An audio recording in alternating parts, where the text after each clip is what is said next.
Hello friends, welcome to అమ్మ ప్రేమ. అందరూ ఎలా ఉన్నారు? నేనైతే చాలా బాగున్నానండి. మీరందరూ ఎలా ఉన్నారో నాతో షేర్ చేసుకోండి. ఈరోజు వీడియోలో భాగంగా మీల్ మేకర్ వెజ్ రైస్ ఎలా తయారు చేయాలో చూద్దామండి. అందుకు మనం ముందుగా ఒక గిన్నెలో వేడి నీళ్ళు కాంచుకోవాలండి. వేడి నీళ్ళు కాంచి పక్కన పెట్టేసి 2 కప్పుల మీల్ మేకర్ తీసుకొని అందులో వేసేసి 20 మినిట్స్ నానబెట్టాలండి. చూడండి, ఇక్కడ నేను చూపిస్తున్న విధంగా నానబెట్టేసేయాలి. 20 మినిట్స్ తర్వాత అవన్నీ పిండేసి గట్టిగా ఒక బౌల్లోకి తీసుకోవాలి. ఇక్కడ నేను 2 కప్పుల బియ్యాన్ని తీసుకున్నానండి. 2 కప్పుల బియ్యాన్ని తీసుకున్నాను. అందుకు ఇవంతా బాగా వాష్ చేసేసి ఇవి కూడా పక్కన పెట్టేసుకోవాలండి. చూడండి, ఇప్పుడు మీల్ మేకర్ కూడా నానాయి. ఇవన్నీ పిండేసుకొని ఒక బౌల్ వేసుకొని పక్కన పెట్టేసుకోవాలి. బియ్యాన్ని కూడా కడిగి ఒక చోట పక్కన పెట్టేయాలి. ఇప్పుడు మనం ఆలు 1, అలాగే క్యారెట్ 2 కట్ చేసి పెద్ద పెద్దవిగా కట్ చేసి పక్కన పెట్టుకున్నానండి. 2 ఎర్రగడ్డలు అలాగే తెల్లగడ్డ పెట్టుకున్నానండి కట్ చేసి. ఇక్కడ 3 టమోటాలు కట్ చేసి పెట్టుకున్నాను.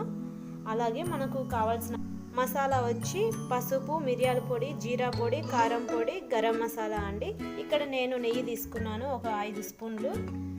మనం అందులోకి ఎర్రగడ్డ, ఈ తెల్లగడ్డ, కరివేపాకు వేసి బాగా వేయించాలండి. అలాగే క్యారెట్, ఉల్లగడ్డ కూడా వేసేసి వేయించేసేయాలి. క్యారెట్, ఉల్లగడ్డ లైట్గా వేగినంత వరకు ఉన్నించేసి తర్వాత వెంటనే మనం టమోటా కూడా ఇందులోనే వేసి వేయించాలి. ఇవంతా ఒకసారి కలబెట్టేసి ఇప్పుడు మనం మసాలాలు వేసుకుందామండి. అంటే పసుపు, కారం ఇవి ఉన్నాయి కదా, ఇవి కూడా ఇందులో వేసేసుకొని వేయించుకోవాలండి. ఒక 2 మినిట్స్ నుండి 3 మినిట్స్ వేయించాలి.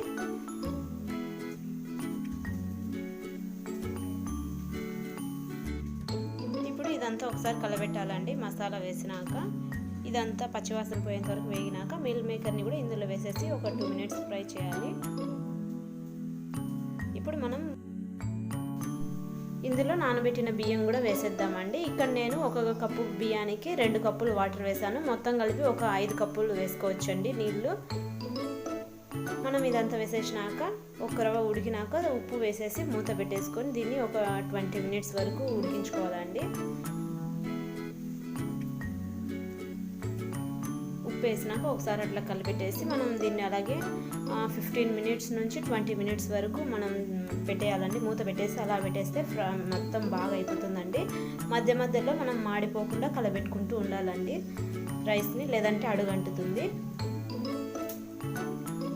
నీరంతా అయిపోయినాక కూడా మనం ఒక 5 మినిట్స్ అలాగే మూత పెట్టేసి సిమ్లో పెట్టుకోవడం వల్ల మనకు ఆవిరితోనే అన్నం బాగా ఉడికిపోతుందండి.